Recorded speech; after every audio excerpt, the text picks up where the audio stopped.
Assalamualaikum warahmatullahi wabarakatuh. Nama saya Nur Syamimi binti Muhammad Hanif, bernombor matrik A176356. Okey, saya telah sediakan video assignment saya yang bertajuk faktor-faktor hedonisme. Apa itu hedonisme? Hedonisme merupakan salah satu isu sosial di Malaysia kerana pengaruh dan implikasi budaya ini membawa beberapa komplikasi sosial dalam masyarakat Melayu seperti budaya suka berhibur dan terjadinya proses diislamisasi dalam masyarakat berkenaan. Mereka yang mengamalkannya menganggap bahawa kesenangan dan kenikmatan adalah merupakan tujuan hidup. Budaya hedonisme mengutamakan hiburan dan pergaulan bebas semata-mata. Faktor-faktor hedonisme. Pertama, pengaruh media massa. Banyak kajian dan penulisan yang menunjukkan bahawa media massa sebagai wasilah hedonisme. Apa yang berlaku di media massa biasanya mempengaruhi penontonnya, lebih-lebih lagi jika sesuai dengan kehendak nafsu dan tidak ada kawalan. Kemajuan teknologi media massa dalam beberapa hal akibat daripada kurangnya kawalan juga boleh membawa ke arah kerendahan budi dan adab.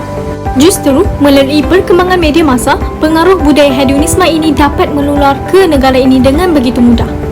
Stesen televisyen swasta terutamanya berlumba-lumba menyajikan rancangan-rancangan realiti berkonsepkan hiburan bagi menaikkan rating penonton.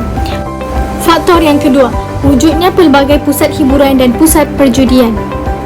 Budaya hedonisme ini begitu cepat menular di kalangan remaja yang mudah terpengaruh dengan keseronokan dan aktiviti yang dianggap dapat menghilangkan rasa bosan, terutama remaja di bandar besar. Pihak berkuasa telah memainkan peranan yang penting dalam membanteras gejala ini, tetapi tidak dinafikan bahawa masih banyak lagi di luar sana pusat hiburan seperti ini. Ketidakkawalan kewujudan pusat-pusat hiburan sebenarnya mendatangkan kerusakan dan kepunahan diri generasi pewaris. Operasi pusat hiburan sepatutnya dikawal rapi agar budaya hedonisme ini dapat dibendung daripada menguasai jiwa dan minda remaja. Faktor yang ketiga, keruntuhan institusi kekeluargaan. Permasalahan rumah tangga yang berpunca daripada penceraian, poligami dan sebagainya juga memberi tekanan kepada jiwa para remaja dan anak-anak, sekaligus menyebabkan mereka bertindak mencari ketenangan di luar rumah dengan menghabiskan masa bergaul dengan rakan-rakan yang memahami perasaan dan masalah mereka. Sebenarnya, budaya hedonisme ini juga wujud di kalangan generasi ibu bapa. Anak-anak zaman ini dibesarkan dengan suasana penuh bebas dan menyimpang dari acuan timur. Implikasinya, anak-anak menjadi liar dan sukar dikawal. Faktor yang keempat, kurang pengawalan dan penguasaan ibu bapa. Sikap ibu bapa yang kurang memberikan penguasaan kepada anak-anak juga memberi peluang kepada remaja-remaja ini untuk keluar bersiar-siar dan menghabiskan masa terluang dengan aktiviti yang tidak bermanfaat yang boleh merosakkan akhlak para remaja. Kebanyakan ibu bapa pada hari ini lebih mengejar kemewahan duniawi dan kepentingan materialistik semata-mata sehingga mengabaikan kebajikan anak-anak.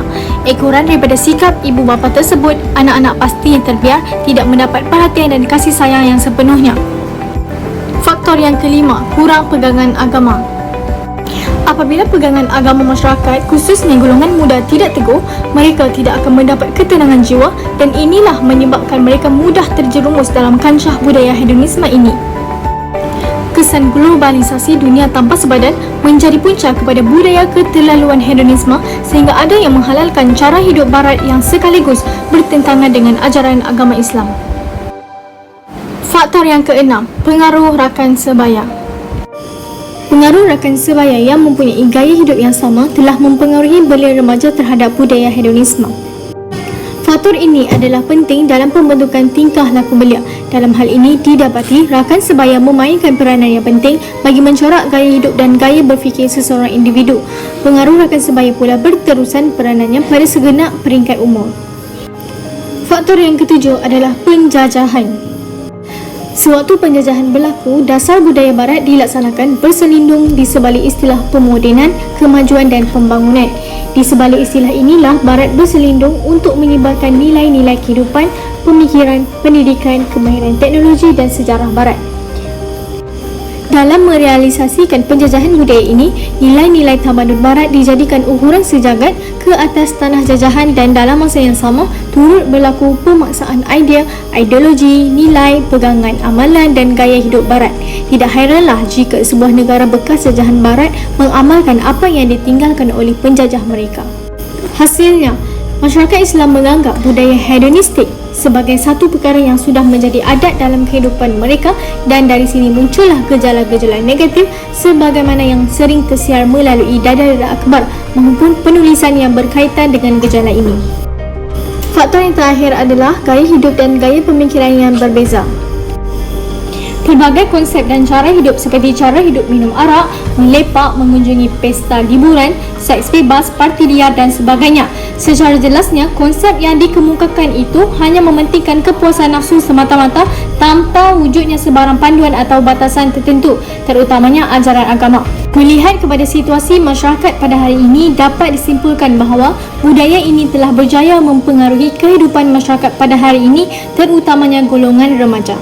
Penularan budaya negatif daripada barat seperti lesbian, gay, bisexual, transgender, transsexual, queer, questioning, intersex, asexual, ally, pansexual, black metal, penyalahgunaan dadah dan sebagainya menyebabkan budaya ini semakin menular. Kesimpulannya, hedonisme menggariskan keseronokan sebagai asas utama kehidupan. Kehidupan mereka yang bersifat individualistik dan materialistik ini dipenuhi dengan berpoya-poya, menghabiskan masa di tempat hiburan, minum arak, berzina dan sebagainya dengan hasrat untuk mencapai satu matlamat, iaitu mengecap keseronokan, kebahagiaan dan kenikmatan duniawi. Oleh itu, dapat disimpulkan bahawa hedonisme merupakan satu gaya hidup negatif dan perlu dihapuskan kerana gaya hidup ini boleh menyebabkan pelbagai isu sosial lain seperti perpecahan, penentangan terhadap norma hidup positif dan boleh merosakkan fahaman akidah seseorang dan akhirnya akan menggagalkan usaha membina masyarakat yang sempurna dari segi intelek, rohani, jasmani dan emosi. Sekian itu sahaja pembentangan video saya pada hari ini. Assalamualaikum warahmatullahi wabarakatuh.